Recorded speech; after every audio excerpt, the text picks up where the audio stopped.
dans le livre de 1 Roi chapitre 21, 1 Roi chapitre 21, dans l'Ancien Testament, voilà, on va lire la parole de Dieu encore, faites l'effort de vous tenir debout encore, voilà, pour respecter la parole, pour donner la parole de Dieu selon pour notre emblème, l'éléphant pour nous, le drapeau red blanc pour nous, les institutions de la République, la parole de Dieu existe avant toute chose, la parole de Dieu agit plus que toute chose, Dieu il est la parole, nous allons être debout pour faire la lecture de la parole dans 1 Roi chapitre 21, nous lisons du verset 1 au verset 10, la parole du Seigneur. Voilà, il est écrit, 1 Roi chapitre 21, après le verset 1. Après ces choses, voici ce qui arriva à Naboth de Jézréel. Après ces choses, voici ce qui arriva. Naboth de Jézréel avait une vignon à Jézréel, à côté du palais d'Akab, roi de Samarie. Et Akab parla ainsi à Naboth, cède-moi ta fille, pour que j'en fasse un jardin potager, car elle est tout près de ma maison. Je te donnerai à la place une ville meilleure, ou si cela te convient, je te paierai la valeur en argent. Mais Naboth répondit à Akab, que l'Éternel me garde de te donner l'héritage de mes pères. Akab rentra dans sa maison, triste et irrité à cause de cette parole qu'il avait dit Naboth de Jézréel, je ne te donnerai pas l'héritage de mes pères. Et il se coucha sur son lit, de tournant le visage, et ne mangea rien. Isabelle, sa femme, vint auprès de lui et lui dit, pourquoi as-tu l'esprit triste et ne manges-tu point? Il lui répondit, j'ai parlé à Naboth de Jézréel, je lui ai dit, cède-moi ta vie pour de l'argent, ou si tu veux, je te donnerai une autre vie à la place. Mais il a dit, je ne te donnerai pas ma vie. Alors Jézabel, sa femme, lui dit, est-ce bien toi maintenant qui exerce la souveraineté sur Israël? Lève-toi, prends de la nourriture et que ton cœur se réjouisse. Moi, je te donnerai la vie de Naboth de Jézréel. Que le nom du Seigneur soit béni au nom de Jésus. Dis Amen. Alléluia. Ce matin, le message que je vais prêcher à l'église du Seigneur a pour thème, ne vends pas l'héritage de tes pères. Ne vends pas l'héritage de tes pères. On ne vend pas l'héritage des pères. Alléluia. L'héritage, c'est l'ensemble des biens que les pères lèguent ou laissent à leurs enfants. Ça peut être sous forme de terrain, de maisons. Mais l'héritage aussi peut aussi s'exprimer sous forme de philosophie, de culture, d'idéologie, de coutume. Donc tout ce que les pères laissent à leurs enfants, on appelle ça l'héritage. Tu vois, dans le texte que nous venons de lire ici, nous voyons un peu une situation où le roi Akab, qui était le roi à l'époque tout puissant, qui avait pleine autorité, la Bible dit qu'il avait son palais, sa résidence royale, qui était à côté d'un champ. Ce champ-là, c'était un champ de vignes. La vigne, tu vois, c'est la culture, les plantes qui produisent le vin. Tu vois, c'est la vigne qui extrait, qui donne le vin. Donc, à l'époque en Israël, le EVA, le cacao, là, c'est la vigne. Tu vois, donc, ça avait de la valeur. Et la Bible dit que Akab a vu ce champ, il a cherché à voir le propriétaire du champ. Le propriétaire du champ s'appelle Naboth. Le lieu où le champ était, on appelle ça Jézréel. On dit Naboth de Jézréel. Dans la Bible, quand on dit le nom de quelqu'un, on le dit par rapport à la localité, la ville. Jésus de Nazareth, Naboth de Jézréel. Tu vois, on dit la personne qui habite dans tel coin. Je vais parler de Aubin, mais il y a beaucoup d'Aubin en Guadeloupe. Il dit Aubin de Nimbo Moulin. Voilà. Donc, Naboth de Jézréel, on parle de Naboth qui est dans la ville de Jézréel. Donc, Akab le roi, il convoite le champ de vigne, mais qui appartient à Naboth. Et comme il est le roi tout-puissant, il ne peut pas prendre de force le champ, le terrain qui appartient à Naboth. Donc, il va faire appel à Naboth et lui demander, lui faire des propositions pour chercher à acquérir de façon légale ou bien acheter le champ, la plantation. Regarde ce qu'il a dit ceci. Verset 1. Après ces choses, voici ce qui arriva à Naboth de Jézréel avec une ville à Jézréel, à côté du palais d'Akab, roi de Samarie. Et Akab parlait ici à Naboth, cède-moi ta vie pour que j'en fasse un jardin potager, car elle est tout près de ma maison. Donc, pourquoi Akab convoite la ville, le champ de Naboth? Parce que c'est bien situé, c'est tout près de sa maison. Parce que la situation géographique l'arrange. Au lieu d'aller payer un champ loué, il s'est dit que le champ du monsieur est tout près de ma maison, ça m'arrangeait s'il me vend ça. Donc c'est par rapport à la situation géographique. Donc la situation géographique de la vallée au champ. Notre frère Taki est là, il vend une maison, il vend un terrain. Le terrain a de la valeur en fonction de ta situation géographique. Un terrain qui en pousse là-bas, loin. Dans le village, à propos de le village des Samuels, loin. Et puis un terrain qui est au commerce. Est-ce que ça a la même valeur? Ou bien un terrain qui est où l'autoroute va passer. Ça n'a pas la même valeur qu'un terrain qui est en pousse dans le village de Véronique à la rue pour louer à Didier. Ça n'a pas de valeur. Mais si tu es pas dans 10 000 francs, tu vas prendre. Donc, comme le champ de Naboth est à côté du palais de Akab, ce champ-là a de la valeur, ce champ-là a l'objet de convoitise. Alléluia.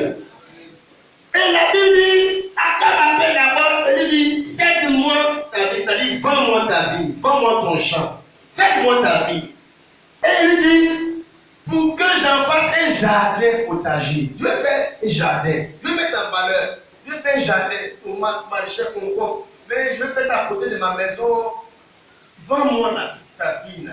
Donne-moi ton champ. Vends-moi, cède-moi. Et il lui propose un marché. Il dit au verset 2, je te donnerai à la place une ville meilleure. Je vais te donner un autre champ. qui est comme ça, la vie ailleurs, qui est meilleur que ça là. Parce que moi, la place, ça m'arrange. Il dit, mais si aussi tu ne veux pas une vie, une autre vie qui est meilleure, qui est plus grand, bien, je vais acheter, te donner de l'argent et prendre ta vie. Regarde la réponse de Naboth au verset 3.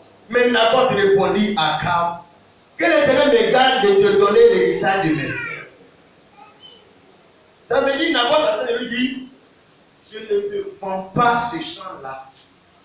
Peu importe si c'est tout près de ta maison, si c'est comme ça, peu importe, je ne te vends pas la raison, parce que c'est un héritage, l'héritage de mes pères. On ne vend pas l'héritage des pères.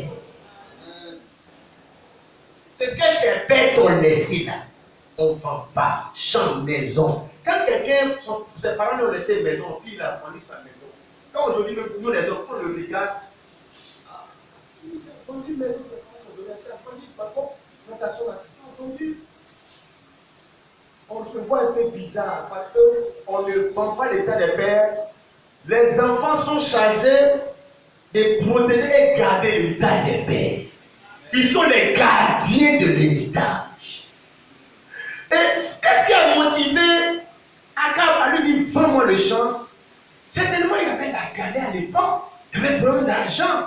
Il y avait des difficultés. Il s'est dit que ça va arranger Akab. Puis c'était un Naboth. Certainement, Naboth avait besoin d'argent. Il a besoin d'argent. Et puis, ça peut le rendre riche. Parce que Akab veut lui proposer une vie qui est meilleure. C'est-à-dire quelque chose qui a plus de valeur. Peut-être qu'il va avoir un terrain de 50 mètres carrés. Mais moi, te donner 10 hectares. Ça t'arrange. Ça te fait sauter la galère. Tu deviens riche. Tu peux aussi construire même un palais comme pour Akab. Donc il avait des avantages, des opportunités qu'on lui offrait par ce marché-là. Ah, si c'est nous aujourd'hui, oui, mais c'est une bonne occasion, il faut accepter. Ah non, il avait devant lui soit l'argent, la gloire, et puis il avait devant lui la parole de Dieu. Parce que qu'est-ce qui a fait qu'il dit qu'il ne voit pas l'héritage des pères? Parce que c'est la parole de Dieu qui a dit on ne fait pas ça. Je ne vais pas laisser cette histoire sur le plan naturel pour qu'ils sachent que la foi en Jésus, c'est un héritage des pères et des apôtres qui nous ont laissés. Donc je vais parler d'abord des choses naturelles. Pas savoir si tu as entendu l'héritage des pères. L'église, c'est un héritage. Les pasteurs font comme si aujourd'hui l'église, là, c'est le pour eux. Affaire de Dieu, là, c'est pour eux. Fonction, c'est pour eux. Non, c'est un héritage des pères que nous, on a la charge de maintenir, de garder et de protéger. Comme ils ont gardé, ils ont commencé jusqu'à nous. Est-ce que les gens n'ont pas vendu l'héritage des pères, ton héritage, ta dignité? Les gens ont tout vendu. La beauté, ils ont vendu. Ce que tu es sur la terre, c'est un héritage que Dieu t'a donné. Les cheveux, la taille, le teint, tout ce que tu as et que tu es là, C'est un héritage que Dieu t'a donné. On ne vend pas l'héritage que les pères t'ont donné. On garde le protège. Parce qu'il y a des accords qui devraient marcher. La Bible dit, qu'est-ce qui va motiver Naboth à refuser ça au roi, quel qu'il soit son titre? Il est puissant, il est le roi, il est fort, mais il dit roi, quel intérêt de garde de faire telle chose-là? Parce que ça, c'est une abomination. On ne fait pas disparaître l'héritage des pères. On pérennise l'œuvre des pères. On garde, on protège. On n'efface pas la trace des pères. Ce que les pères ont fait hier, là, on doit trouver ça avec les enfants. Ça ne disparaît pas. Qu'est-ce qui l'a motivé à refuser de le faire? C'est la parole. Nom chapitre 36, verset 9. C'est pas si tout on saute occasion. Ça va m'arranger. Je vais gagner l'argent. Je vais gagner un mari. Je vais gagner une femme. Je vais voyager. On ne saute pas sur toutes les occasions. Souvent, derrière les occasions qu'on te propose, Satan est derrière. Qui t'a mené à faire ce qui est abominable. Nom chapitre 36, verset 9. Ne vends pas l'héritage des pères. Frère, tu peux dire, frère Oubert, frère Samuel aussi va me dire. Il faut bien écouter ce message-là, ma soeur, si tu as vendu l'héritage. Aujourd'hui, la vraie, peut-être que ton papa n'a pas maison, il était pauvre, les parents l'ont laissé. Mais si tu es un chrétien, tu as un héritage que les pères de la foi ont laissé. Ça, c'est forcé, ça. Si tu es un chrétien, le Dieu même qu'on adore dans cet héritage, parce que la Bible parle, le Dieu de votre Père. Quelle est ta responsabilité dans la protection de l'héritage? Allez à l'église, à cet héritage, Bible, évangéliser. Vous savez, l'héritage, évangéliser. Allez partout faire toutes les nations. Je vous avais dit seulement d'abord ça aux disciples. Les disciples aussi ont enseigné ça aux Timothée. Les Timothées ont enseigné ça aux deux. Parce que chaque génération prête tout l'héritage que les pères ont laissé. Où est ce héritage-là dans toi, ta vie? Gémir, prier, aller à l'église. Tout ça là, c'est à nous aujourd'hui. L'héritage est fait. Nom 36, verset 9. Nom 36, verset 9. Oui. Aucun héritage ne passera. Aucun héritage ne passera D'une tribu à une autre tribu. une tribu et une autre tribu. Ça dit, on ne vend pas. Or, Akab était d'une autre tribu, Naboth était d'une autre tribu. Donc, pour que ça parte d'une autre tribu, il faut vendre. Il faut vendre. Non, Dieu veut que ça reste toujours l'héritage de la tribu. On ne fait pas ça. Naboth de Jezreel connaissait la parole que Dieu dit. On ne vend pas l'héritage des pères et puis la tribu. L'héritage est toujours dans la tribu. C'était la parole du Seigneur.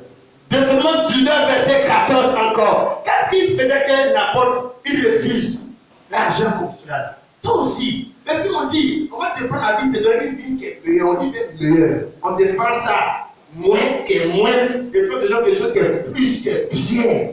Argent. Deutéronome chapitre 19, verset 14. Lisons cela, bien mes frères. Il a dit, tu ne reculeras point les bonnes de ton prochain posées par tes ancêtres dans l'héritage que tu auras au pays dont l'Éternel, ton Dieu, te donne la possession. Ah. Donc Dieu même là, quand il avait délivré les d'Israël du pays d'Égypte qui devait aller à Canaan, il a prévu que plus tard, quand les pères vont voir quelque chose, sont l'héritage, les partages, que tu as fait des terrains, qu'ils vont voir les terres, les champs, voilà ce qu'ils doivent faire pour gérer, qu'on ne vend pas l'héritage, et puis non seulement ne vend pas, mais les dimensions que les parents ont données là, ça doit rester les mêmes. Ça ne doit pas diminuer, tu ne dois pas aussi aller augmenter pour voler pour les gens près dessus. Il dit que tu ne vas pas reculer les bonnes, tu vois, des parcelles que les ancêtres ont laissées dans l'héritage. Alléluia. Donc n'importe qui Jezreel, sachant toutes ces choses-là, a dit à Akab, non, je ne vends pas. Celui qui me propose c'est un marché pour m'emmener à aller contre la parole, à gagner de l'argent en dehors de la parole, à réussir en dehors de la parole. Tu vois, et puis je suis en train de faire disparaître un héritage. Quand Akab a parlé à Naboth lui a dit ceci au verset 3, et au 21, mais Naboth répondit à Akab que les gars de te donner l'héritage de mais il n'a pas dit de mon père. dit, c'est l'affaire de mon arrière-grand-père, mon grand-père, mon père. Il a dit, l'héritage de mes pères. Donc, ça va au niveau de ses ancêtres. C'est un vieux champ. C'est une parcelle qui est ancienne. Depuis quand ils sont dans le pays de Canaan, depuis Dieu a partagé les territoires, c'est quelque chose qui a une origine ancienne. Donc, son arrière-grand-père avait le champ. Son arrière-grand-père, il a protégé, il a fidélisé, il a donné ça à son arrière-grand-père. Son arrière-grand-père a pris. Lui aussi, il a protégé. Il a donné ça à son père. Son père aussi a pris. Le tour de Nabal est venu. Qu'est-ce qu'il va faire? Est-ce qu'il va de la prière de l'héritage pendant que les autres ont préservé jusqu'à lui? Frère, je parle aussi des chrétiens du temps de la fête. C'est-à-dire l'héritage des pères au commencement de la foi de l'église est arrivé quand même au temps de la fête. Quel est l'état de l'héritage? L'héritage là, c'est la foi. Dieu, la foi. Quel est l'état de l'héritage? Quand c'est venu tomber, attendez-vous. Sinon, quand c'était au niveau des pierres, des ports, les apôtres, les hommes de foi de la Bible, ils ont préservé, ils ont gardé, ils ont donné ça aux autres, ils ont donné ça aux autres, ils ont donné ça aux autres. Quand c'est arrivé à ton niveau là, quel est l'état de l'héritage? Je ne parle pas des maisons de champs, plantations, de tes parents au village. Je parle ici de l'héritage qui est spirituel, les choses de Dieu. Alléluia. Gloire au Seigneur. Voilà pourquoi, pour la vérité, il faut comparer ce que tu fais à la foi des pères. Pas comparer ça à un pasteur qui soit à la télé, un pasteur qui a boité, qui a quitté aux États-Unis. Non, c'est pas les pères. Les pères, c'est eux par qui la foi a commencé. C'est par là que tu peux savoir si tu es un bon gardien de l'héritage. Alléluia. L'apôtre récit catégoriquement. Au verset 4, il dit, Akab rentra dans sa maison triste et idée à cause de cette parole qu'il avait dit d'abord de Judée, je ne te donnerai pas l'héritage de mes pères. Akab était fâché, il était triste, malheureux, parce que vraiment, il combattait le champ de Naboth. Naboth a refusé. Et non, je ne cède pas, je ne vends pas. Garde ton argent, garde ce qui est meilleur que tu veux donner, je ne vends pas l'héritage de mes pères. Alléluia. Maintenant, rentrons dans la signification de ce que peut représenter et Akab dans le champ de Naboth aujourd'hui. Pour que tu fasses une application à ta vie. Amen, amen. Amen. Le champ qui était convoité, qui était l'objet de discussion du débat là, quelle est sa représentation? Qu'est-ce que ça représente? Alléluia. Ésaïe 5, verset 7. Le champ que le monsieur là, Akab, le roi veut acheter, le même champ que l'autre ne veut pas vendre, qu'est-ce qu'il représente pour toi et pour moi aujourd'hui? Ésaïe 5, verset 7. Ésaïe chapitre 5, verset 7. Tu lis, frère? Ésaïe 5, verset 7. Oui. La ville de l'Éternel des armées. La ville de l'Éternel des armées. C'est la maison d'Israël. C'est la maison d'Israël. Et les hommes de Juda. Oui. C'est le plan qu'ils chérissaient. Ouais, tu peux t'arrêter là. Oh. Donc on prêche ici, on parle d'abord de la vigne de Naboth de Jezreel. Derrière cette fille qui appartient à Naboth de Jezreel, je vais t'amener à ce que tu découvres que Dieu aussi a une vigne, a une plantation, a un champ.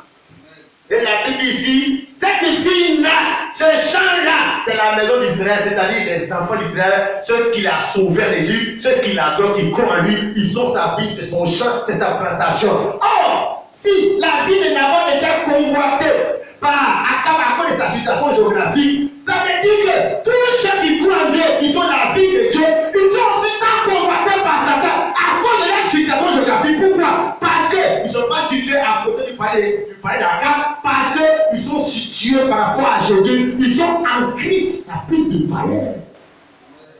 Parce qu'il y a le nom de Dieu qui est sur eux. Parce que ce n'est pas n'importe quoi que Dieu a planté à s'aimer dans ces hommes-là, la vie éternelle.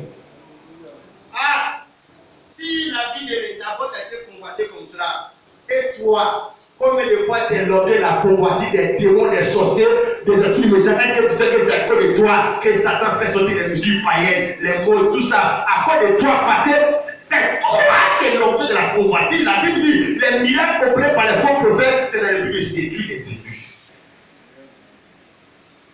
Est-ce que tu vas vendre l'héritage des pères Alors si c'est toi qui es la ville de l'Éternel, la question c'est, c'est toi qui es le champ, est-ce que tu vas te vendre quand Akab veut t'acheter pour te donner une vie meilleure? Donc il veut te donner une vie meilleure, ta vie qui est là, ta vie de Dieu, Dieu dans toi, sanctification, prière, tu vas à l'église, c'est que tu es là. Akab, qui est l'image de Satan, lui veut que tu lui donnes ta vie, il va te donner une autre vie qui est meilleure. Les cheveux que Dieu t'a donné à l'héritage là, donne-moi. Je vais te donner des cheveux meilleurs. Donc les gens vendent les cheveux naturellement à Satan. Et puis c'est les mèches maintenant qui font la promotion. Pourquoi? Parce que les cheveux naturels, c'est un héritage de Dieu.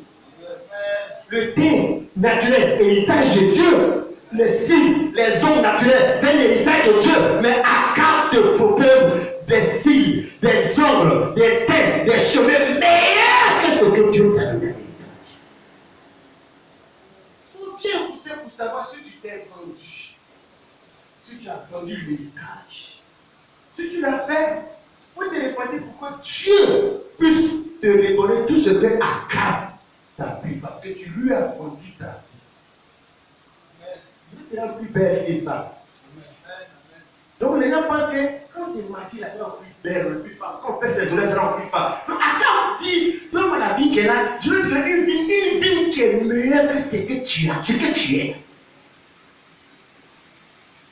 Donc ce qu'on voit au marché là, c'est l'esprit d'Akab Qui propose aux jeunes filles, aux jeunes gens, qu'on va les rendre meilleures, plus belles. Donc on a les publicités de voitures, de pommades. Regarde, la femme maîtrise qu'on met près du savon là, et puis on va là. Le Satan Akab de faire quoi que les gars, on va te rendre plus belle, comme celle-là, plus que ce que tu es. et nous entrons dans la convoitise. Et puis vend l'héritage. On ne vend pas l'héritage des pères, on ne se vend pas.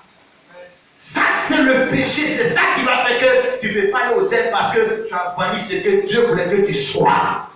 Akab, parce qu'il prenait la valeur du teint noir que tu as, les cheveux naturels, lui prenait. Et il t'a fait croire que non, ça c'est plus joli. Satan connaît les choses des valeurs. Alors moi c'est Charles dans les tchatouris. Mais c'est un autre type de teint qui te propose Akab. Oui, quand tu te casses, c'est joli, hein. C'est un sort, parce que Satan pour que les gens ne viennent pas comme un féticheur sale, maladie, sale. Non. Tu te proposes quelque chose qui est meilleur. Regarde la terre, Ève en Éden. Qu'est-ce que ça fait qu'Ève a péché? Parce que Satan lui montrait que si vous faites comme cela, vous serez comme des dieux. Vous serez meilleurs comme ce qui est. Quand Jésus, dans Matthieu chapitre 4, il a jeûné 40 jours, 40 nuits. Satan voulait le tenter. Mais tu sais ce qu'il a proposé? Il lui a proposé une vie meilleure. C'est ce que les gens prêchent tout le temps à l'église. Tu vas te marier, tu vas voyager, tu vas faire ça. Voilà. Donc on te présente une vie meilleure et on t'amène à vendre ton héritage, les choses de valeur, la foi véritable de Dieu. Parce qu'on veut faire fonder ce bâtiment. Eh, ma sœur, Satan t'a eu des. Quand il Satan dit la ruse, le serpent était l'animal le plus rusé, l'esprit malin. Être malin, c'est être intelligent, mais dans le mal. Satan t'a eu. Les clairs, les Beyoncé là, c'est l'esprit d'Akab qui est en eux. Quand tes regards sont jolis, mais c'est quel genre de jour? Si tu pouvais savoir, avec les yeux spirituels, que ce que tu es naturellement, tes cheveux naturels, ton teint naturel, avec ce que tu es là. Si tu savais que tu étais plus joli que ce que le diable te propose, mais il te fait croire, le diable c'est un menteur, il te fait croire que non, c'est quand tu vas raser les cils, que tu vas mettre des faux cils, c'est là que tu seras belle. Il ne faut pas écouter la voix de Akab. N'importe. Les pères, nos mamans, nos grands-mères là-bas, elles ne faisaient pas ça. Nos grands-pères les aimaient. Elles ont fait des enfants. Elles ont accouché nos mamans. Et puis nous on est nés. Mais regarde, c'est pour dire. Mais comme elles ont fait, puis la Côte d'Ivoire est restée avec des hommes qui habitaient. Parce que les pères ont donné l'héritage. Mais les enfants ont vendu ça. Mais quoi dehors? Tout dehors. C'est ça qu'elle a voté, mais en même temps, elle pouvait mettre ça dehors. Mais là, avec le grand-père, il a dit, une fille qui met ses fesses dehors dans le village, c'est une malédiction dans le village. Un garçon qui ne va pas au champ, qui est au-delà, la paresse, ils ont monté, qui ne sait pas les choses à faire. On t'amène à travailler, à te battre. Tu vois, il y avait des valeurs que les parents, les grands-parents, dès qu'ils étaient féticheurs. Ils ont voulu créer un cadre parce qu'il y a des valeurs. Aujourd'hui, là, les gens de la dernière génération, de la fin des temps, ils ont vendu l'héritage des pères, l'héritage que nos pères ont acquis de la politique. Avec les plans de la colonisation, ils sont morts là. Aujourd'hui, les politiciens de la dernière génération, ils ont vendu l'héritage de la politique de Côte d'Ivoire, l'argent. Avec les Occidentaux, ça tue les Ivoiriens, l'élection. Tu vois mon frère, sur tous les plans, même à l'église, les enfants vendent l'héritage des pères. Il y a les étudiants avant, quand on dit étudiant avant, et l'étudiant avant, ah non, mais tu respectes, tu vas dire comme quelqu'un qui est respecté dans la société. Maintenant, l'étudiant, mais c'est un voyou. Il fait le professeur bandit, il va aller faire un machette, un lycéen d'aujourd'hui, même un professeur d'aujourd'hui, mais c'est un enseignant de jeune fille. Avant, un professeur, c'est un éducateur. À l'école, c'est un éducateur. Le policier, mais il est là pour protéger les gens, la population. Mais aujourd'hui, le militaire d'aujourd'hui, le professeur d'aujourd'hui, les sages-femmes d'aujourd'hui. Vous allez voir les sages-femmes d'aujourd'hui. Pourquoi? Parce que les gens de la dernière génération font amener des enfants, finissent par prendre l'héritage des pères et des valeurs. L'argent. Parce qu'on pousse pas parce qu'ils aiment le métier, l'argent. Si tu vas la maternité pour accoucher là, est-ce qu'on a regardé les télé populaires là? Quand tu vas venir mettre la poulet comme ça, oh madame, faut crier doucement. Quand tu faisais là-bas la phrase, parfois tu cries trop. Donc tu pousses comme ça. Là, ça tu meurs. Et moi, hier, je me suis regardé ces jours, je suis des choses que pourquoi? Parce que, au fur et à mesure, mon frère, les gens ont vendu l'héritage qui se trouve dans les métiers, dans l'école des métiers, et surtout les pasteurs là, on ne parle pas. L'héritage de ce qu'il y a, pasteur. On dit il y a avant un pasteur. Non, il prêche pour t'amener à sauver la vie. Maintenant là, regarde ça, amen. Regarde son église, regarde la climatisation, regarde le temps, regarde mon frère. Les gens ont vendu les pasteurs, les vrais pasteurs, ils ont vendu l'héritage. Parce que Akab a proposé un ministère meilleur. Si prêche comme ça là, ça ne va pas aller. Regarde, il faut prêcher de sorte que ton église soit meilleure que ce que tu fais là. Alors on vend notre ministère à Akab. On vend notre héritage, on vend notre onction, on vend parce qu'on veut devenir grand pasteur, un célèbre pasteur. On veut devenir père, on veut gagner de l'argent. C'est la cupidité dans tout. Akab propose une vie meilleure. Akab propose de l'argent. Naboth d'Israël dit non, non et non. Pourquoi tu ne peux pas dire non? Akab n'était pas non, c'était non pour toi et non. Parce qu'ils ont du respect pour la parole et pour ce que les pères décident à la fin. Il ne veut pas échouer ce qui concerne la gestion de ce que les pères décident. Alléluia. Alors, la vie de l'Éternel, si la vie de Naboth était convoitée, regardez la vie de l'Éternel, c'est la maison d'Israël, les enfants de Dieu. 1 Corinthiens 3, verset 9, venons dans le Nouveau Testament pour nous un peu plus clair. Je parle de ce que c'est toi qui es le champ, la plantation qui est nommée de convoitise. Parce que tu as la vie éternelle en toi, le nom de Dieu, ce que tu es là, Satan cherchait ça, il a failli au ciel, et Dieu l'a chassé. Alors il te convoite.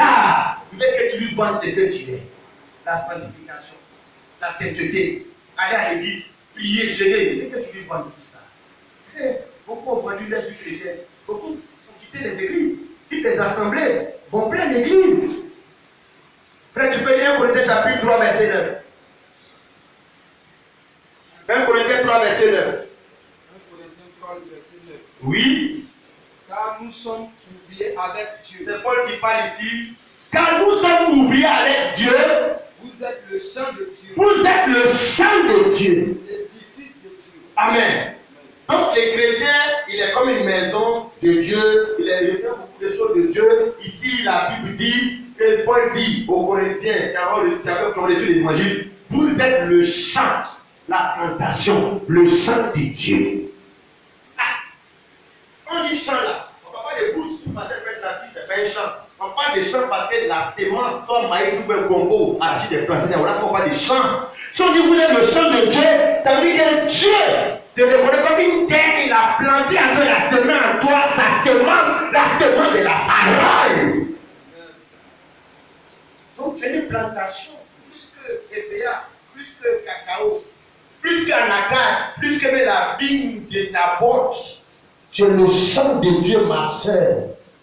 Quand on dit que tu es le champ de Dieu, donc imagine toi, la parole des choses qui sont plantées en toi, la parole de Dieu, les valeurs, les vertus spirituelles, les qualités, l'humilité de ton caractère, la bonté, la sainteté. Tu es le champ de Dieu parce que Dieu a planté en toi les choses. Et Akab, quasiment de Satan. Ah, lui, il te convoite, il te veut. Qu'est-ce que Akab a dit à Naboth? Sèche-moi ta vigne. Et puis les gars, c'est qui dit, 1 Roi 21, verset 2, Akab parla ici à Naboth. Sèche-moi ta vigne pour que j'en fasse un jardin potager. Donc ses papas, ses grands-papas, jusqu'à ses ancêtres avaient planté des vignes, c'est-à-dire des plantes qui produisent du vin. Et puis lui, il a acheté. Quand il achète, c'est ce qu'il fait. Il va déterrer toutes les plantes que les papas, les grands-pères, les pères ont plantées. Lui va planter des nouvelles choses. Il va faire un jardin. C'est tomates, aubergines, compotes. C'est-à-dire des choses que les pères n'ont jamais plantées. Lui, il prend, il décoiffe, il rase la parcelle et puis il plante des choses nouvelles qui n'ont jamais été révolutionnées, qui n'ont jamais été l'œuvre des pères. Il va frère. Alléluia.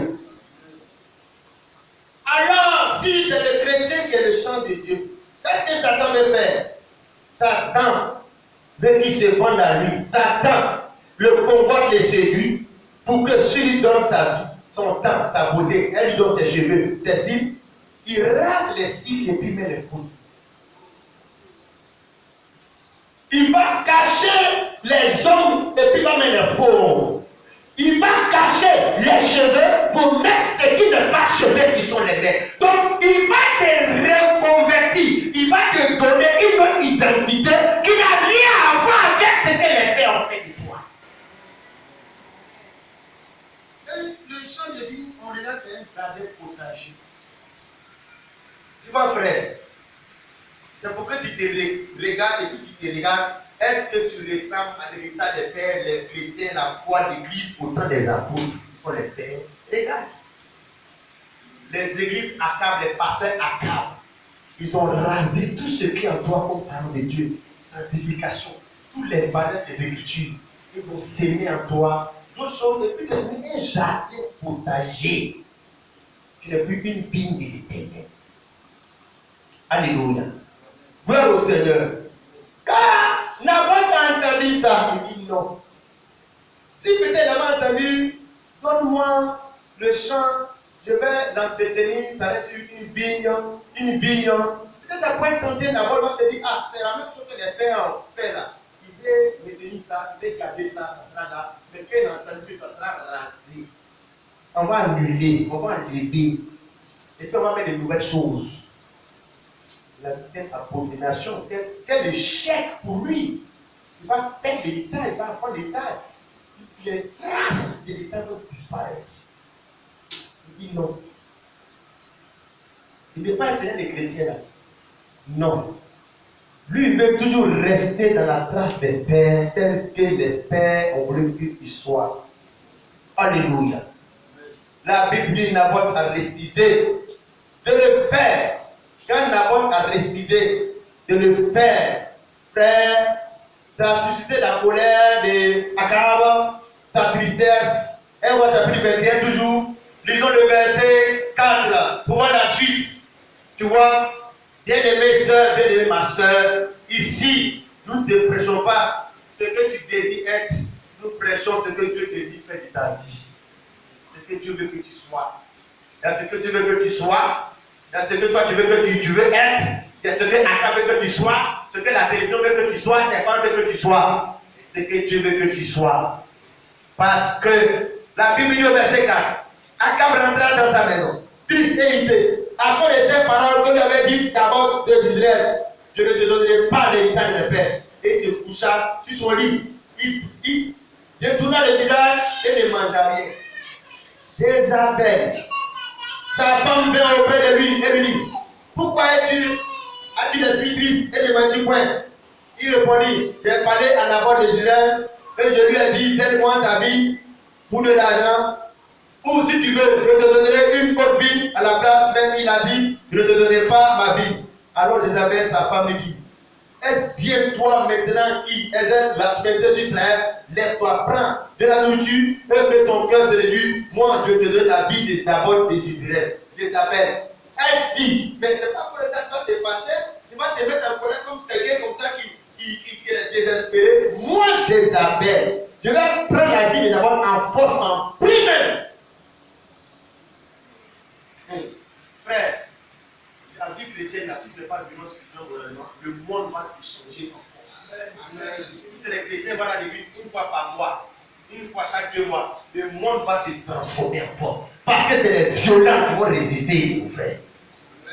Parce que j'aurais dit, non, toi tu veux aller dans la légalité, toi tu veux lui demander son avis. Moi, Jézabel, je vais lui arracher la vie là et puis te donner en force. Jézabel a pu te montrer combien de fois l'autorité du monde des ténèbres, l'autorité de l'influence du monde satanique, mystique, des chansons païennes, a un pouvoir sur les gens. La mode païenne, c'est-à-dire toutes ces choses-là. Combien ça a une influence que si tu n'es pas spirituellement violent, agressif, tu vas régner le Seigneur, régner la parole. Devant les statues. Parce que même aujourd'hui, vous avez fait ça, adorer les maris, les statues, tout cela. Ils savent que ce n'est pas dans la parole. Jézabel a pris ça en pris leur âme là. Donc, pris ça en pris, se prosterner devant ces choses. C'est pas qu'il voulait porter aussi des pantalons, les sexy, tout cela. Non, parce que l'esprit de Jézabel, c'est un esprit agressif, violent, de telle sorte que mon frère, quand tu dis il faut aller à l'église, il faut gêner, il faut prier, il faut servir, il faut évangéliser. C'est pour ta sécurité contre l'esprit de Jézabel, l'esprit de séduction.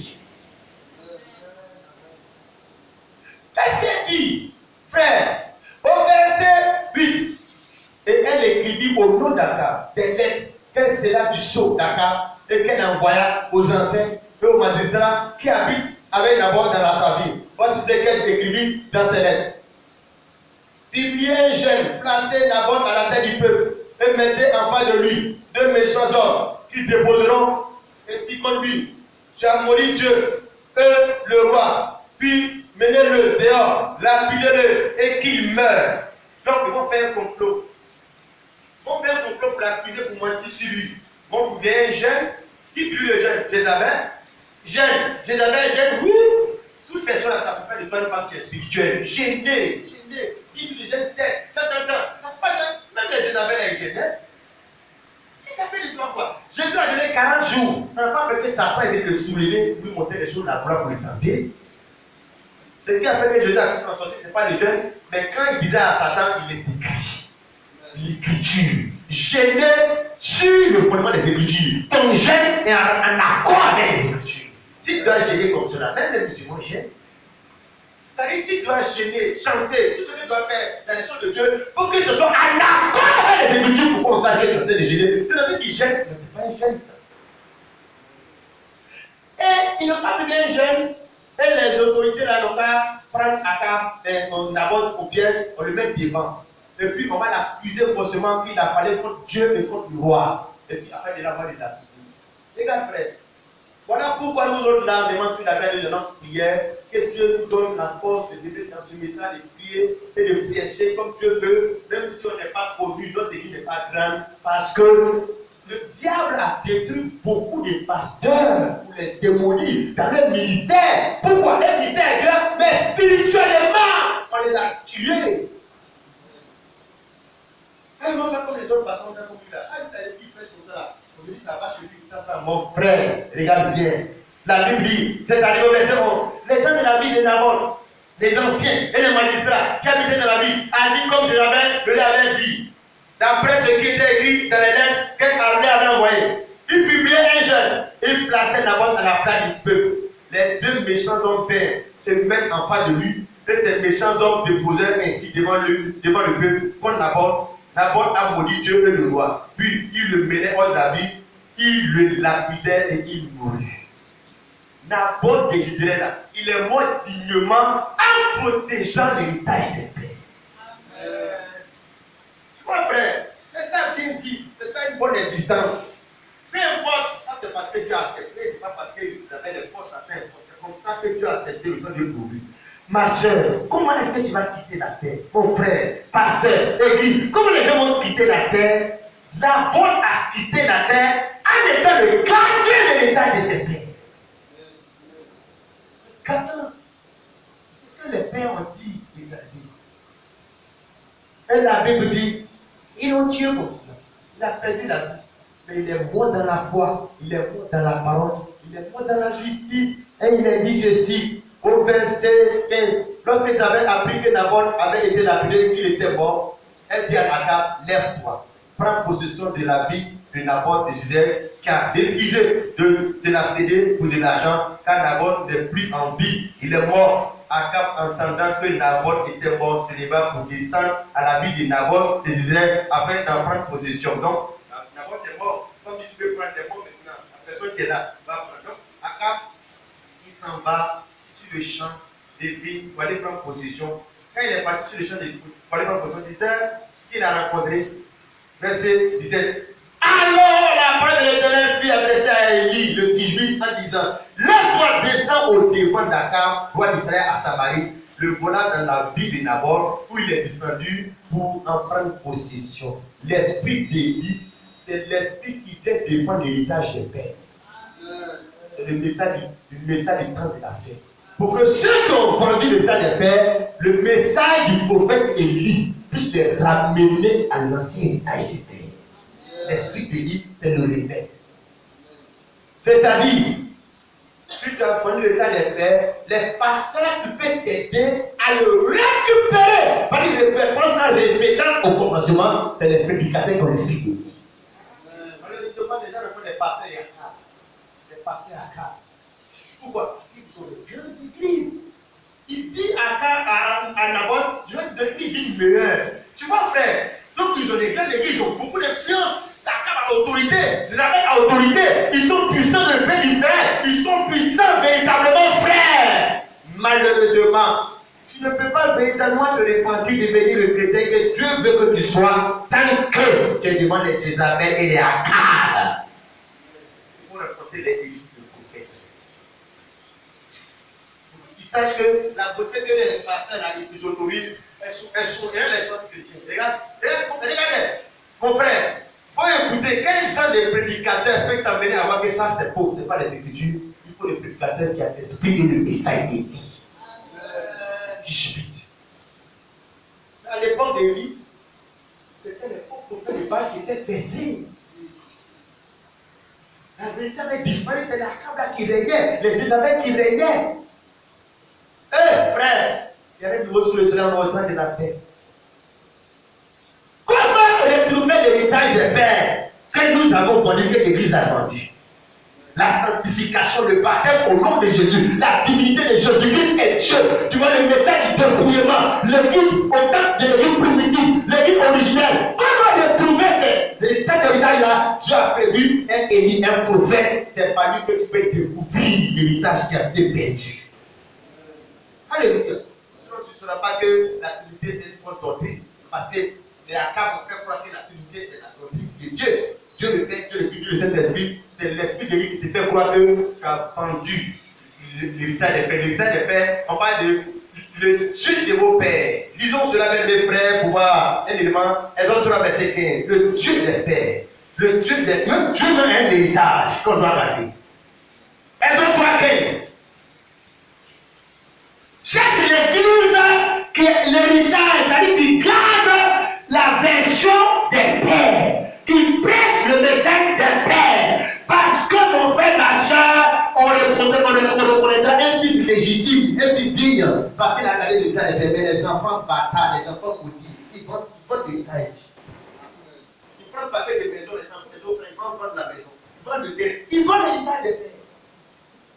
Est-ce que toi aussi tu n'as pas vendu l'héritage des pères concernant la foi, concernant le message pour les jeunes soeurs, les femmes, l'enseignement pour les frères? Comment il faut qu'on doit marcher dans les chrétiens? Est-ce que ça existe encore en toi? Mais ce qui existe, c'est l'argent qui est à cap propos, une vie meilleure. L'argent, bénédiction, prospérité, tu vas te marier. C'est pour ça qu'on va à l'église. Frère, tu peux dire la parole, Exode 3, verset 15. Exode 3, 15. Oui. Dieu dit encore à Moïse. Dieu dit encore à Moïse. Tu parleras ainsi aux enfants d'Israël. L'Éternel, le Dieu de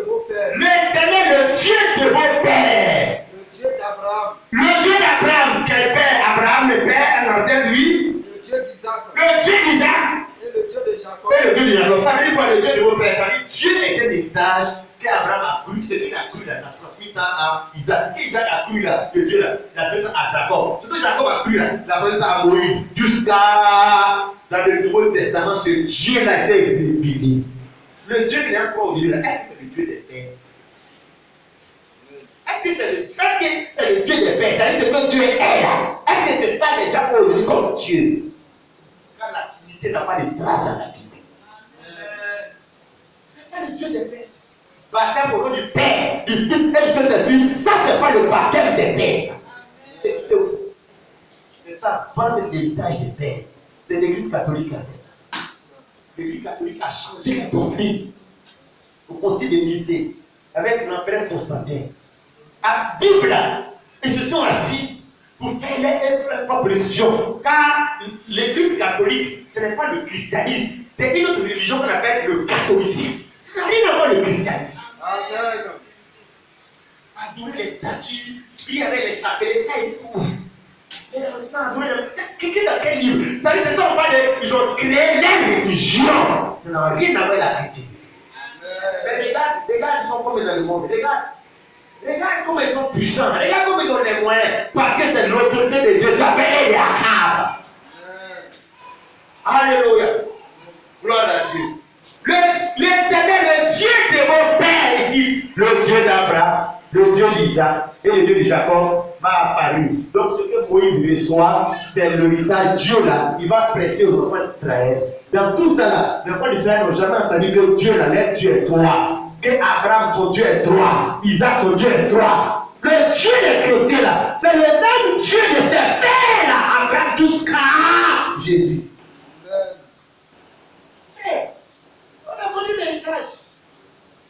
Ce Dieu-là fait partie de l'héritage, il dit Dieu de vos pères. Donc Dieu, c'est comme c'est une possession des pères. Alléluia. Regarde, on ne va pas à l'église pour aller à l'église. On va à l'église parce qu'il y a l'héritage des pères de la foi. Il n'y en a pas. Parce qu'il y a l'héritage de l'église catholique et les églises protestantes sont gardées. Ils sont imprégnés de l'héritage de l'église catholique, la Trinité, la Trinitaire. Le pape, il coiffe tout le monde comme un dieu, et les pasteurs, présidents, fondateurs des églises sont comme des papes. C'est l'héritage de l'église catholique qui a regardé dans les protestantisme. Écoutez, regardez, frères. Nous cherchons l'héritage des pères de la foi. Donc le Dieu des pères, mais le Dieu des pères là, regarde, quand ce Dieu des pères de la Bible, il parlait au Abraham dans l'Ancien Testament, mais il a toujours dit et prophétisé qu'il allait venir en chair de devenir un homme. Amen, amen. Dis bien amen, frère. Il ne faut pas aller à l'église, pour aller à l'église, il faut chercher l'héritage des pères. C'est-à-dire le Dieu d'Abraham, d'Isaac et Jacob, c'est le Dieu là que vous avez prêché. C'est ce même Dieu là que dans le Nouveau Testament, les apôtres ont cru. Oui, il faut qu'on garde l'héritage. Puis tu as rendu l'héritage là, c'est le Dieu là, ce n'est pas ce que les pères ont adoré, c'est que mon frère est un fils indigne, n'importe. Sinon, Akab et Jézabel, ils ont volé en toi, ils ont pris ton champ, ils ont pris ce qui a été valoré en toi. Ils ont fait de ta foi un jardin potager.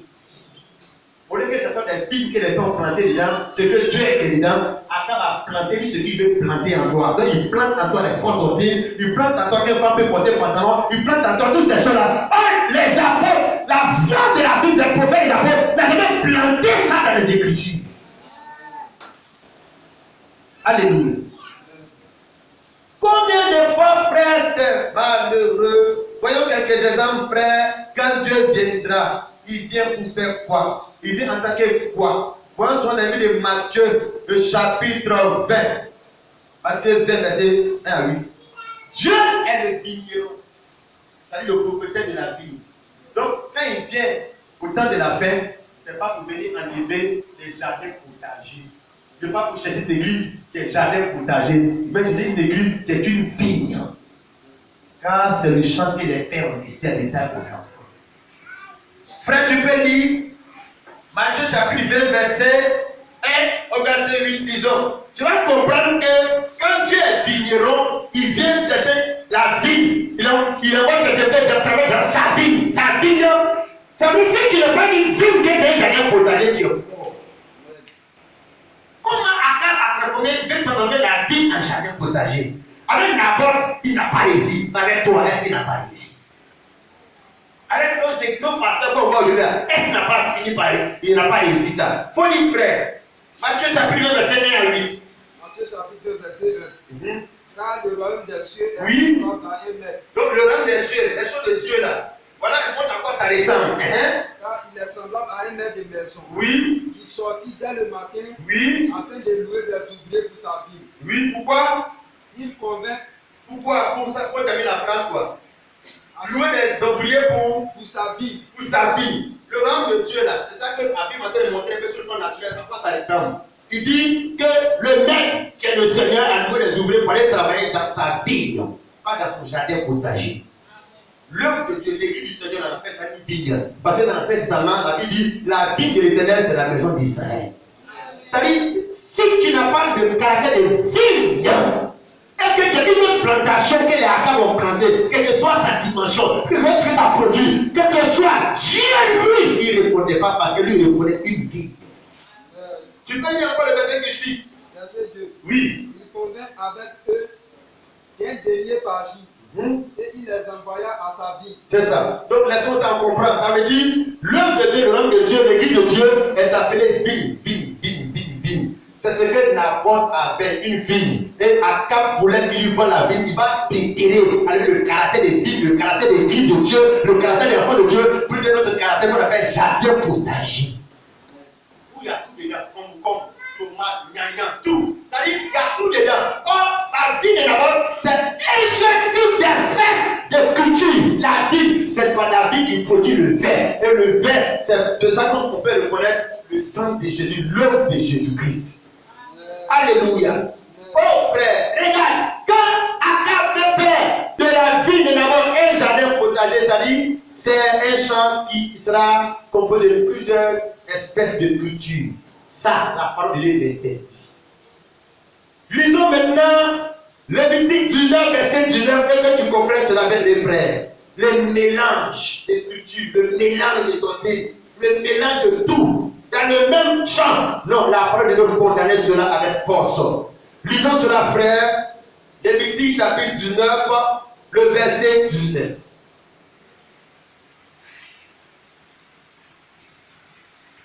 Vous avez trouvé?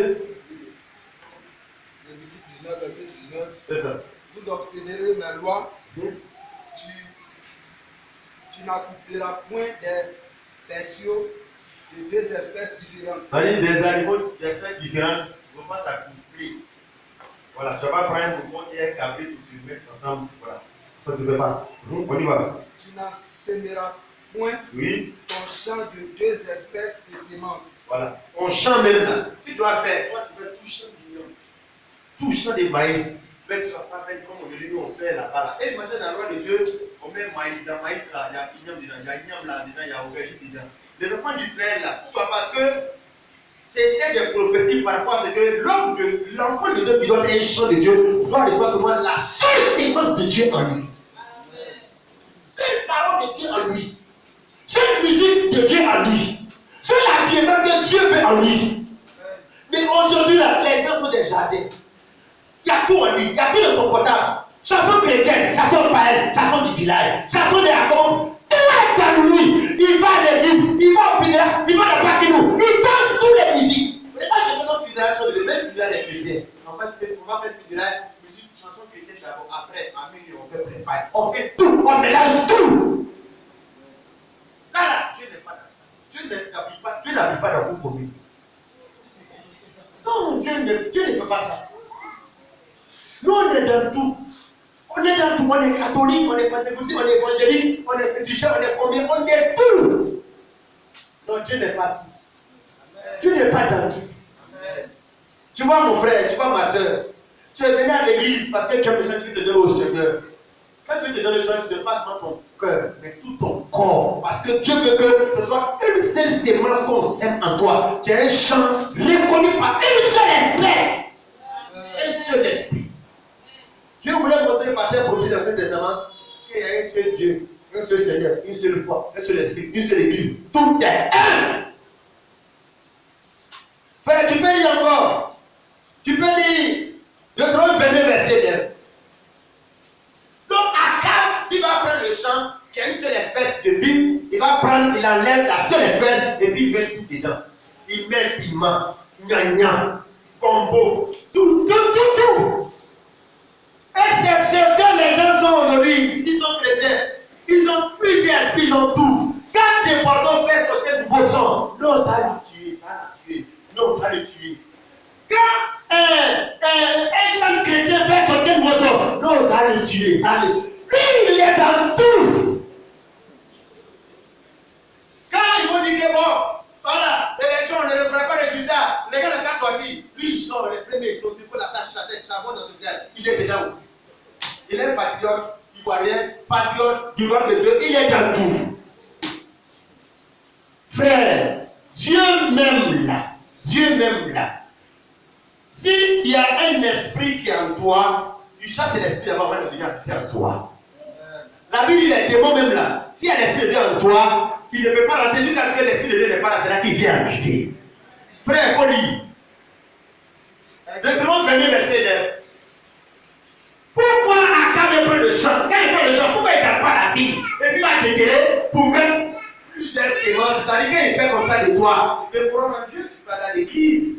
Mais en même temps, dans les petits musulmans, tu crois comme ça, tu crois ici, tu vas ici, tout cela. Ta vie, Satan ne peut pas t'empêcher d'aller à l'église. Il peut pas mettre plusieurs sémences dans toi. Alors, frère. Deutéronome 22, verset 9. Oui. Tu ne sèmeras point dans ta vie. Tu ne sèmeras point dans ta vie, non? Diverses sémences. De peur que tu ne jouisses. Oui. Ni du produit. Oui. De ce que tu auras sémé. Oui. C'est-à-dire si tu vis comme ça, tu fais ça, tu sors zéro, tu n'es pas sauvé. Si tu mélanges les choses de Dieu avec les choses du monde, ça veut dire que tu ne vas rien récolter à la fin. Si tu gardes la vie seulement, comme le mec de la maison du nom de Dieu est semblable à un nouvel qui envoie les gens dans sa vie, quand il a fait l'enlèvement, tu pars parce que tu es resté une vie d'éternité. Mais quand tu as laissé une vie d'éternité, puis tu as mis d'autres secondes dedans, d'autres secondes dedans, ah non, la vie tu ne reporteras rien. Amen, amen. L'héritage de nos pères, la foi de nos pères, les apôtres, Dieu veut parler de cet héritage-là. C'est que Dieu est. Crois Dieu, le contenu de Dieu là, si ce n'est pas comme pour les pères, c'est que ce que tu crois de Dieu ne va pas te sauver, même si on appelle ça Dieu. Mais si tu dis Jésus. Amen, amen. Lisons par exemple les Écritures l'instant pour toucher un peu à ce côté-là. Alors dans les gens, livre d'Éphésiens 4, verset 5 à 6. Dieu. Tout le monde dit Dieu. Les musulmans disent Dieu, les chrétiens disent Dieu. Les églises, tout le monde dit Dieu. Mais quel est le contenu comme le Dieu là? Est-ce que c'est le Dieu de nos pères, Abraham, Isaac et Jacob? C'est ça. Faut lire frère Éphésiens chapitre 4, 5 à 6. Donc le premier héritage de Dieu dans la vie d'un homme, d'un enfant de Dieu, c'est ce que Dieu est, la doctrine d'enseignement de Dieu, qui est Dieu. Si cet héritage est vendu, toutes les autres choses sont vendues.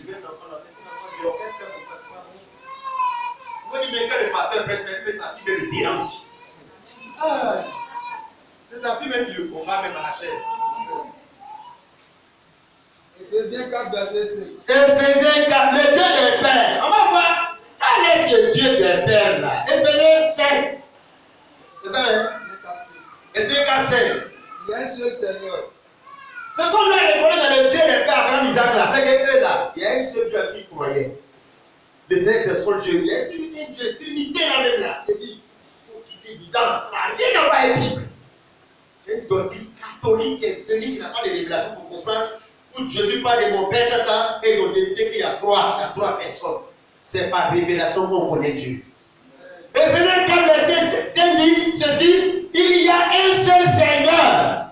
Une seule foi. Une seule foi. Un seul baptême. Un seul baptême. Un seul Dieu et Père de tous. Un seul Dieu et Père de tous. Et au-dessus de tous. C'est le même seul là, on dit qui est au-dessus de tous en haut. Et parmi tous. C'est le même là qui est parmi tous. Et en tous. Et c'est le même qui est en tous. Ce n'est pas trois personnes. On est en train de donner la révélation de Dieu.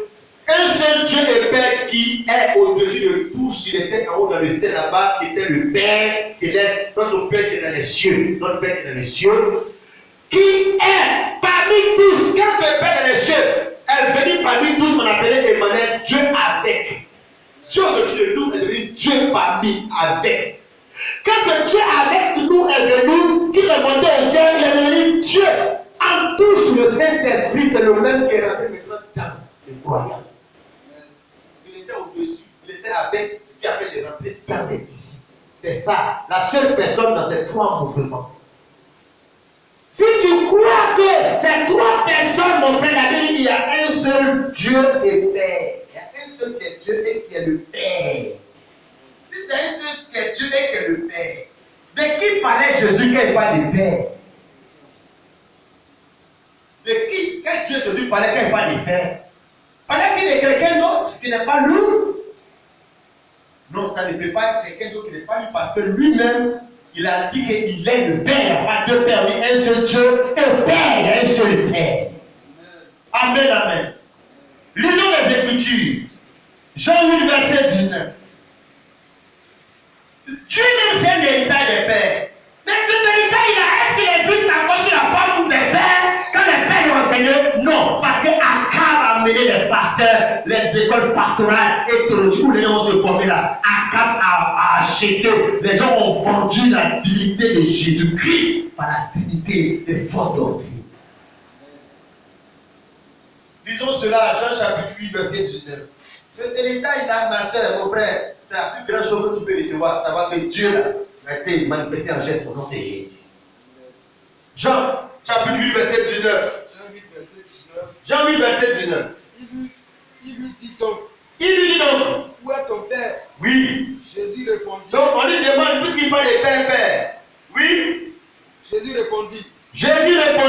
Vous ne connaissez ni moi, oui, ni mon père. Si vous me connaissiez, oui, vous connaîtrez aussi mon père. Mais pourquoi il conditionne la connaissance du père à la connaissance de lui? Jésus répondit. Donc on prend la question. Où est donc ton père? Jésus répondit. Vous ne connaissez ni moi. Il commence par moi d'abord. Il ne dit pas, ne connaissez pas mon père d'abord avant de dire moi. Il commence, après le père là, ça commence par celui qui est là en chair. Vous ne connaissez ni moi, ni mon père. Si vous me connaissiez, moi, vous connaîtrez aussi mon père. C'est-à-dire connaître Jésus-Christ là, est égal à connaître qui est Père. Si tu ne connais pas Jésus, tu ne peux pas connaître le Père. Voilà ce que tu ne peux dire au Père qui est par moi. C'est-à-dire, si tu ne connais pas qui est le Fils, tu ne peux pas connaître le Père. Si tu dis dans ta religion musulmane que Dieu n'a pas de fils, c'est que tu vois déjà.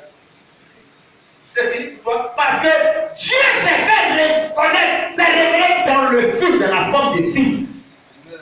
Lisons cela, bien mes frères, dans le livre de Jean chapitre 6, verset 44. Qu'on appelle l'église, tout ce qu'on dit église. Non, on parle d'église de Dieu en fonction de l'héritage des pères, parce que le premier héritage des pères, c'est le Dieu de vos pères, Dieu qu'il croyait, prêchez là. Si ce n'est pas ce que tu as, c'est que tu as côté. Jean 6, verset 44. Jean 6, 44. Oui. Nul ne peut venir à moi si le Père qui m'a envoyé ne l'attire. Voilà, tu t'arrêtes là. Regarde ce que Jésus dit. Voilà, comme le frère qui me l'a dit. Jésus dit, nul ne peut venir à moi tant que le Père ne l'attire. Regarde le mot attirer.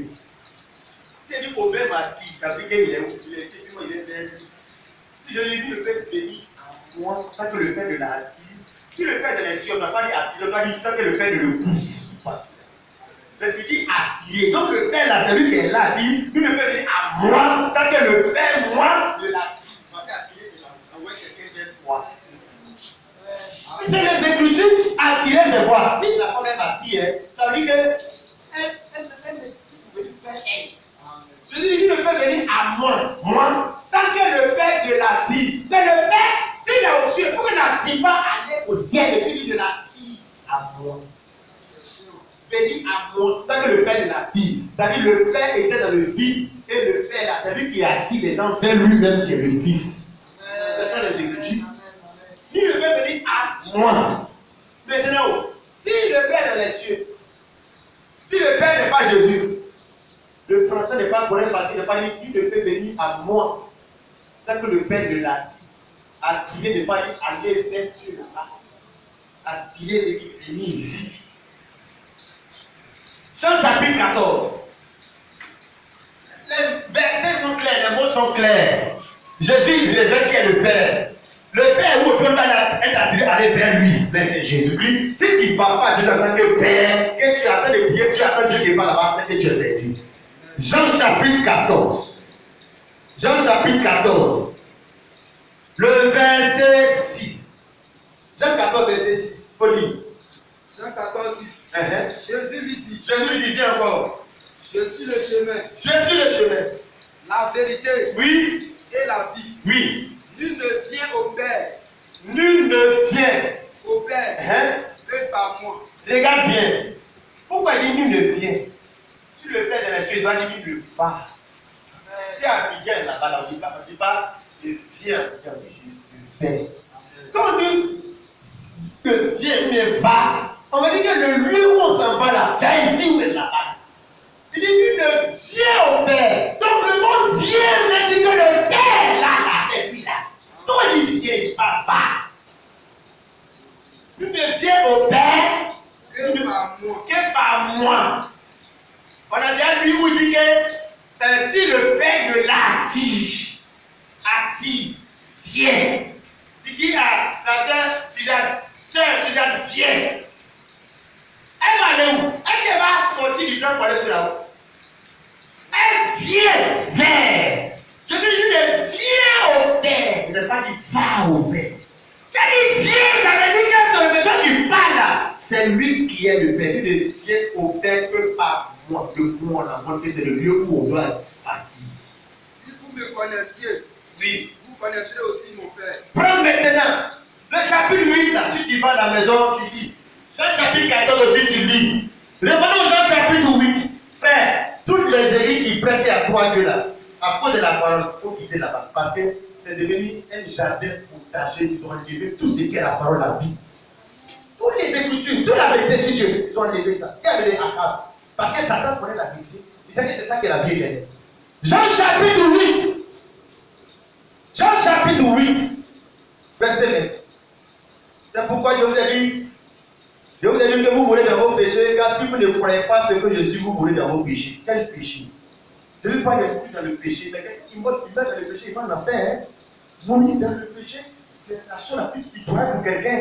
Je suis dit, si vous ne croyez pas quoi? Ce que je suis. Pas ce que je fais. Ce que je suis. Quand le verbe est, c'est un verbe d'état, ça ne change pas. Ce qu'il était hier reste toujours parce que c'est ça. Or, ce que Dieu fait change parce que c'est un verbe d'action. Il peut faire ça, il fait plus. Mais ce que je suis là, ça c'est un verbe d'état, ça change. C'est pourquoi, c'est pourquoi je vous ai dit que vous voulez en péché, car si vous ne croyez pas ce que je suis, vous voulez en péché. Verset, qui es-tu? Lui dit-il, Jésus lui a répondu ce que je vous dis dès le commencement.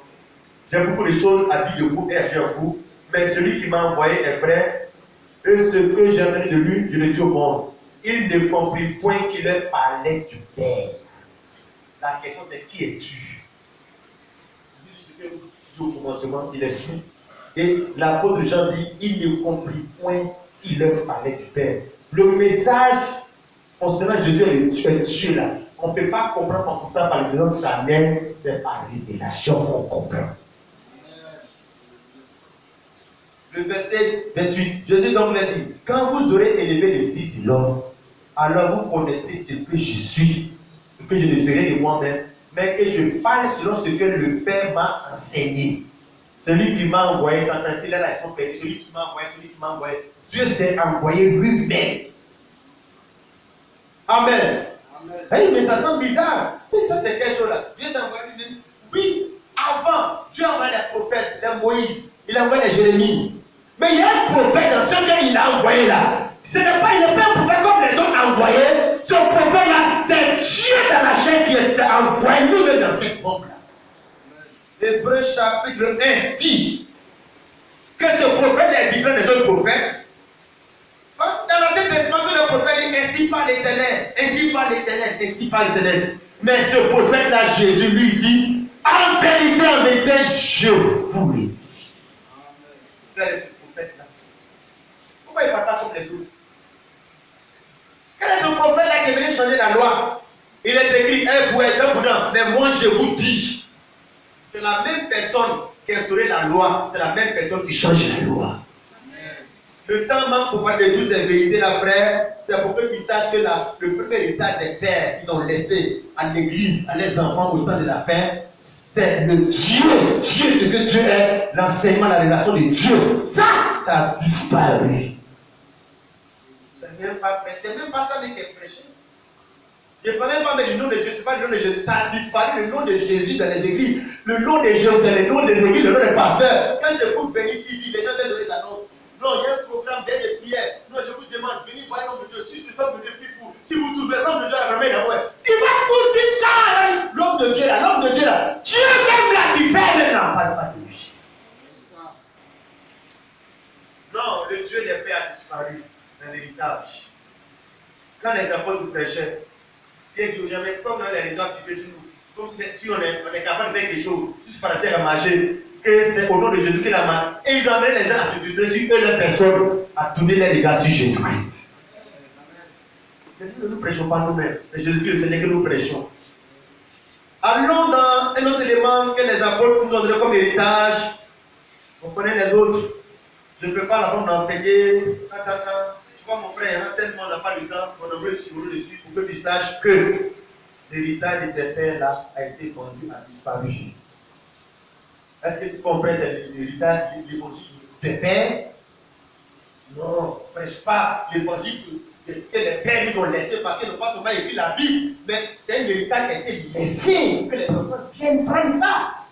Mais si c'est écrit dans la Bible, c'est pourquoi? C'est pour toi! C'est pour que les pasteurs d'aujourd'hui, pour qu'ils prennent dedans. Un héritage, c'est ça, frère. Un héritage, c'est un testament laissé pour que ça puisse servir aux enfants. Mais ça sert à quoi? C'est qu'il y a écrit là, pourquoi et moi? Parce que les gens ont fait des églises, des pasteurs, des nouvelles Bibles, Troisième Testament. Donc l'héritage des pères a été vendu. Et l'esprit de lui vient pour ramener l'héritage des pères à leurs enfants. Amen, amen. Lisons 2 Timothée chapitre 2, verset 2. 2 Timothée 2, verset 2. Le baptême au nom de Jésus est remplacé par le baptême Père, Fils et Saint-Esprit. La Trinité de Jésus est remplacée par la Trinité. Tout a été remplacé, c'est-à-dire la vie de Nabot a été prise de force par les Isabelle, par la cave, et puis ça a été ravagé pour devenir un jardin potager.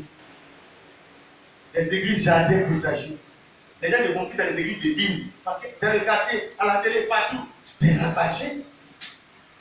L'héritage des pères en voie de disparition. 2 Timothée chapitre 2, verset 2. En ce que tu as entendu de moi, de quoi tu parles à Timothée, en présence de beaucoup de témoins, confie-le à des hommes fidèles qui soient capables de l'enseigner aussi à d'autres. On appelle ça la transmission de l'héritage. Ce que tu as entendu de moi, Timothée, moi, Paul, en plein de beaucoup de témoins, confie-le là, c'est ce qu'il a entendu que Paul a prêché. Toi, Timothée, qui l'a reçu, confie-le, transmets-le aussi comme un héritage à des hommes fidèles. Parce que faut que l'héritage tombe dans la main des gens fidèles, qui vont les garder fidèlement. Confie-le à des hommes fidèles, qui soient capables de l'enseigner aussi à d'autres. Pourquoi la transmission des générations en génération? Parce que c'est un héritage. Ce qu'on enseignait sur femme ne prêche pas. Femme n'est pas pasteur. Les apôtres ont gardé ça. Donnez ça au Timothée. Le Timothée, ça ont donné aux autres. Quand c'est tombé dans la main de l'église de la fin des temps, les gens ont vendu ça. Et quand les gens voient ça partout, ils pensent que c'est ça qui est vrai.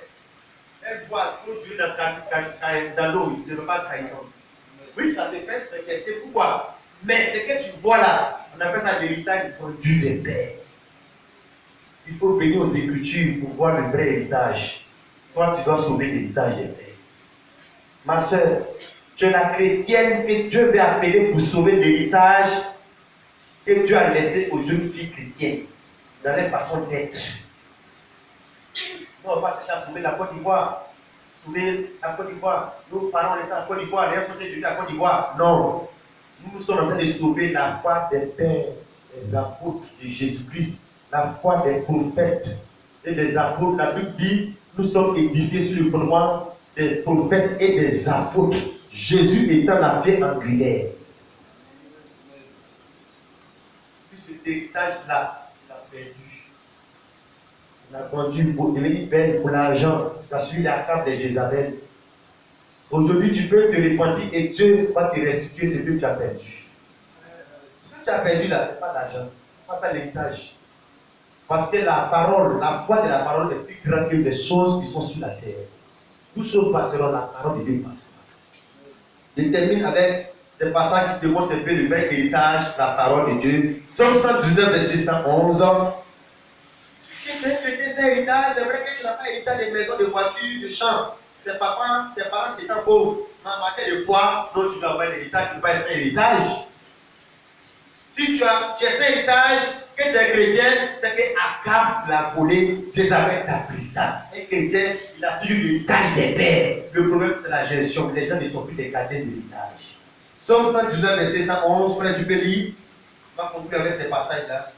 Psaume 119, verset 111. Oui. Tes préceptes sont toujours mon héritage. C'est David qui dit à Dieu, tes préceptes, c'est ta parole. Oui, il faut bien dire, frère. Tes préceptes Oui, sont pour toujours mon héritage. il faut bien dire. Tes préceptes sont pour toujours mon héritage. Tes préceptes avec ta parole, David dit, sont toujours mon héritage. Ta parole est mon héritage. L'héritage que Dieu m'a laissé, c'est l'enseignement de sa parole. Et c'est ça que Satan veut me faire perdre. Et l'apôtre a dit non, il est vu ça. L'héritage de la parole que tu as perdu. Il faut le retrouver, oui. Car ils sont la joie de mon cœur. Amen. Dis maintenant pour terminer, Deutéronome 33, verset 4, l'héritage du croyant, c'est la parole de Dieu parce qu'il est un champ. Et la parole est la sémence, c'est ce que Dieu t'a laissé. Les apôtres ont laissé, les David, les Abraham, les Joseph, tous ces autres-là, c'est ça qu'ils t'ont laissé. La parole de Dieu, car tous les autres héritages passeront un jour. Les maisons, les champs passeront. Mais l'héritage de la parole de Dieu, là, c'est ça qui est la richesse. Malheureusement, ta terre croit que tu vas te marier, tu vas voir, c'est la plus grande des choses pour laquelle on gêne, pour laquelle on va à l'église. Et on t'a, toi qui t'es vendu, tu as vendu ton âme. Et Satan a enlevé cet héritage en toi pour faire les autres choses. Et tu penses que comme tu as les télévisions matérielles, alors tu as tout. Non, les musulmans même sont plus bénis. Les Arabes sont plus bénis que même Israël. Les pays arabes là, ils ont plus de richesse qu'Israël. C'est pas l'héritage que Dieu voudrait que tu cherches sur la terre, mais c'est sa parole. Deutéronome 33, verset 4, frère. Deutéronome 33, verset 4. Oui. Moïse nous a donné la loi. Moïse nous a donné la loi. L'héritage de l'assemblée de Jacob. L'héritage de l'assemblée de Jacob. La loi de Dieu que Moïse a prêchée là. La Bible dit, c'est l'héritage de l'assemblée de Jacob. Les enfants, c'est l'héritage là. C'est la parole que Moïse a prêchée. Et il gardait ça. Il protégeait ça. Le livre de la loi était placé dans le tabernacle. Et c'était les gardiens de cet héritage-là. Et quand dans le Nouveau Testament, c'est Dieu là, après la forme de Jésus qui est venu, l'héritage de la parole de Dieu est dans la bouche des apôtres. Ce qu'ils ont prêché, c'est ça l'héritage qu'on doit garder jusqu'à ce que Jésus vienne te trouver dans l'héritage de tes pères. Sois comme l'apôtre d'Israël. Le combat, c'est de protéger et de garder l'héritage des pères. Pas le combat, frère. Que nous, pasteurs, nous autres, on mène. Parce qu'on veut garder l'héritage des premiers pasteurs avant nous. L'héritage des premiers chrétiens avant nous. L'héritage de l'adoration de Dieu avant nous. Ça, si tu as réussi à garder ça, tu serais vainqueur parce que Naboth est mort comme un vainqueur. Il n'a pas été un lâche. Il n'a pas mis l'argent au-dessus de la parole. Il dit non, il ne prend pas. Gardez votre argent. Gardez dans la parole est mieux que la richesse en dehors des Écritures. Akab a tout fait, ils n'ont pas pu. Ce qu'il pouvait faire, c'était de les tuer. Mon frère, regarde, il faut accepter que tu connaisses ses souffrances, ses humiliations. Dieu va t'honorer parce que la Bible dit, ils n'ont pas créé leur vie, ils n'ont pas aimé, ils n'ont pas créé la mort. Tu vois, jusqu'à perdre la vie pour la parole.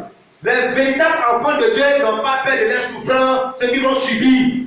Et à ce moment, ils ont peur de faire, de voir l'héritage de la parole. Que le nom du Seigneur soit béni. Si tu as entendu la voix du Seigneur aujourd'hui, sache que Dieu voudrait que tu sois sa vie et son champ aujourd'hui. Toutes les sémences qui ne sont pas de Dieu, que tu as laissé à Akab, Satan, les Isabelle, la télévision, le monde intérêt s'aimer en toi. Enlève-les un à un pour que tu sois la vie de l'éternel.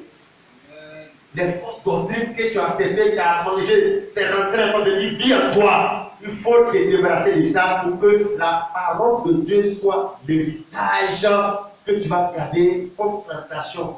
Parce que tu es l'objet de convoitise à cause de la valeur de la parole. Ce que tu as perdu, ça c'est fini. Que le nom du Seigneur soit béni, frère. Acclamons le Seigneur. Nous allons prier le Seigneur qui nous donne la force d'être gardien de l'héritage des pères. On a gardé les fêtes de nos églises, de nos pasteurs. On était supporters des églises, supporters de l'Assemblée de Dieu. C'est l'héritage, ça, on a gardé ce qu'on a fait, on a compris que non, il faut être supporter et faire par là pour garder la parole. Amen. Il faut faire tout ce que tu peux faire. La seule chose que tu ne dois pas faire, c'est l'héritage que les pères t'ont laissé. La foi en Jésus-Christ a commencé avec les pères des apôtres. Maintenant, l'héritage est dans ta main. Le défi, il ne faut pas détruire l'héritage. Il faut les garder, les protéger pour que demain, tu vas le transmettre aussi à tes enfants. Que tes enfants sachent que porter maintenant les collants là, que ça, c'est pas la parole de Dieu. Sinon, quand ils vont voir maman, même ces plaques là, ils vont penser que c'est comme ça. Non, il faut leur donner l'héritage de Dieu. La parole de Dieu. La télévision nous éduque mal. Les politiciens nous éduquent mal. C'est la parole de Dieu qui donne l'éducation de Dieu. C'est à l'église on va recevoir l'éducation de Dieu. Mais malheureusement, les gens ont vendu notre ministère pour avoir une vie, un ministère meilleur. Frère, voilà pourquoi l'église a besoin de l'esprit d'Élie. Là, c'est l'esprit d'Élie qui peut défendre les gens pour l'état des pères. Prions au nom du Seigneur Jésus.